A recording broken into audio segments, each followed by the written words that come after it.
బీపీకి దూరంగా ఉండొచ్చు. అండ్ పక్షవాతం రాకుండా ఉండొచ్చు.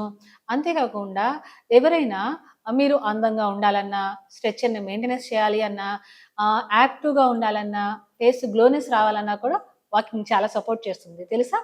అంతేకాకుండా క్యాన్సర్ అనేది రాకుండా ఉండాలి. హార్ట్ స్ట్రోక్స్ రాకుండా ఉండాలి. ముఖ్యంగా మన బాడీలో ఏవైతే బోన్స్, లెగ్మెంట్స్ అండ్ మనకి కండరాలు ఇవి మజిల్ చాలా బావుండాలి, సపోర్ట్ చేయాలి అంటే నడక చాలా ఇంపార్టెంట్. అంతేకాకుండా చాలామంది ఫుడ్ ఎక్కువ తీసేసుకుంటున్నారు. కానీ దాన్ని ఖర్చు పెట్టట్లేదు.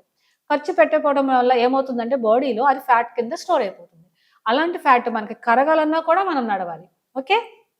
అంతేకాకుండా మీరు మజిల్‌ని ఇంక్రీజ్ చేసుకోవాలన్నా, ఇంకా నడుము చుట్టుకొలతని మీరు సరి చేసుకోవాలి అన్నా, అంతేకాకుండా మీరు ఏమంటారు ఇంకా అందంగా తయారవ్వాలన్నా కూడాను నడక చాలా ఇంపార్టెంట్. ఓకేనా? కాబట్టి ప్రతి ఒక్కళ్ళు కూడాను డైలీ 30-40 మినిట్స్ అనేది నడవండి. హెల్తీగా ఉండండి. ఇంకా మీకేమైనా ఫర్దర్ డీటెయిల్స్ కావాలి అనంటే కింద స్క్రీన్ మీద స్క్రోల్ అవుతున్న నా నంబర్‌కి కాల్ చేయండి. మా ఛానెల్ ఏదైతే ఉందో దాన్ని సబ్స్క్రైబ్ చేయండి. మీ అభిప్రాయాల్ని కామెంట్ రూపంలో తెలియచేయండి. Thank you so much.